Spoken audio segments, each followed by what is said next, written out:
സംസ്ഥാനത്ത് ആദ്യമായി കന്നുകാലി വളർത്തുമൃഗ വ്യാപാരത്തിന് ഓൺലൈൻ പ്ലാറ്റ്ഫോം യാഥാർത്ഥ്യമാവുകയാണെന്ന് മന്ത്രി ജെ ചിഞ്ചുറാണി. വളർത്തുമൃഗങ്ങൾ, പക്ഷികൾ എന്നിവയെ ഓൺലൈനിലൂടെ നേരിട്ട് കണ്ടുവാങ്ങാൻ കഴിയുന്ന സംവിധാനമാണിത്. ലാപ്ടോപ്പ് എന്ന മൊബൈൽ ആപ്ലിക്കേഷനിലൂടെ ഏറ്റവും മികച്ച പക്ഷിമൃഗാദികളെ വിപണനം നടത്താൻ സാധിക്കുമെന്നും മന്ത്രി പറഞ്ഞു. Kerala live stock development board സംഘടിപ്പിച്ച വെബ്സൈറ്റ് ആൻഡ് മൊബൈൽ ആപ്ലിക്കേഷൻ സമർപ്പണം ഉദ്ഘാടനം ചെയ്യുകയായിരുന്നു മന്ത്രി. കന്നുകാലി വിപണന മേഖല ഡിജിറ്റലൈസ് ചെയ്യുന്നതിനായി digitalisation of animal sale A mobile and web application എന്ന ആശയവുമായി സ്റ്റാർട്ടപ്പ് മിഷനെ സമീപിച്ചു. ഓൺലൈൻ വ്യാപാര പ്ലാറ്റ്ഫോം വികസിപ്പിക്കുന്നതിനുള്ള ചുമതല MS അമിഗോസിയ പ്രൈവറ്റ് ലിമിറ്റഡ് എന്ന സ്ഥാപനത്തെ ഏൽപ്പിക്കുകയായിരുന്നു.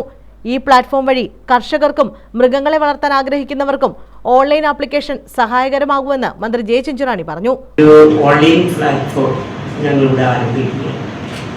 സാധാരണ നമുക്കറിയാം, ഏതെങ്കിലും ഒരു വളർത്തുമൃഗങ്ങളെ മേടിക്കാൻ പോകണമെങ്കിൽ, പശുക്കളെയൊക്കെ മേടിക്കാൻ പോകണമെന്നുണ്ടെങ്കിൽ നമ്മൾ എവിടെയെങ്കിലുമൊക്കെ ദൂരപ്രദേശങ്ങളിൽ പോകുമ്പോൾ പരിചയമില്ലാത്ത എന്തെങ്കിലും രോഗബാധ ഉണ്ടോ എന്ന് പോലും അറിയാൻ പാടില്ലാത്ത അത്തരത്തിലുള്ള മൃഗങ്ങളെയൊക്കെ നമ്മൾ മേടിച്ചുകൊണ്ട് വരുന്നു.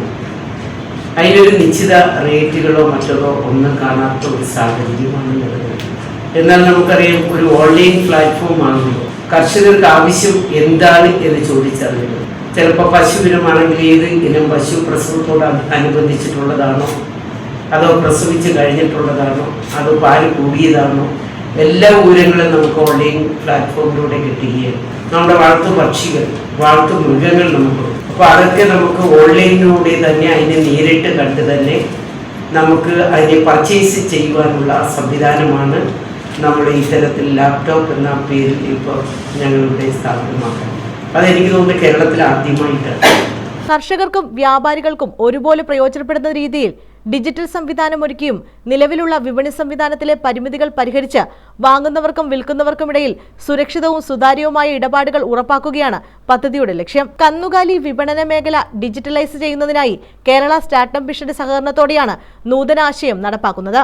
നിലവിൽ വെബ് ആപ്ലിക്കേഷനായും ആൻഡ്രോയിഡ് അടിസ്ഥാനമാക്കിയ മൊബൈൽ ആപ്ലിക്കേഷനുമായാണ് പ്രവർത്തനം സജ്ജമാക്കിയിരിക്കുന്നത്. ആവശ്യാനുസരണം ഭാവിയിൽ iOS പതിപ്പും വികസിപ്പിക്കും. iOS യൂസർക്ക് നിലവിൽ വെബ് പ്ലാറ്റ്ഫോം വഴി ആപ്ലിക്കേഷൻ ഉപയോഗിക്കാം. പ്ലാറ്റ്ഫോം ഉപയോഗിച്ച് വിൽക്കുന്നവർ മൃഗങ്ങളുടെ ഇനം, തരം, ആരോഗ്യ വിവരങ്ങൾ, ഫോട്ടോ, വീഡിയോ, വാക്സിനേഷൻ വിവരങ്ങൾ, ഇൻഷുറൻസ് പരിരക്ഷ എന്നിവ കൃത്യമായി രേഖപ്പെടുത്തണം. കേരള ലൈവ് സ്റ്റോക്ക് ഡെവലപ്മെന്റ് ബോർഡാണ് ആപ്ലിക്കേഷന് നേതൃത്വം നൽകുന്നത്. KLD board managing director doctor R Rajeev ചടങ്ങിൽ അധ്യക്ഷത വഹിച്ചു. Board general manager doctor Sajeev Kumar, ജില്ലാ മൃഗസംരക്ഷണ officer doctor D Shinekumar, KLD board ഉദ്യോഗസ്ഥർ തുടങ്ങിയവർ പങ്കെടുത്തു. ന്യൂസ് ബ്യൂറോ, കൊല്ലം.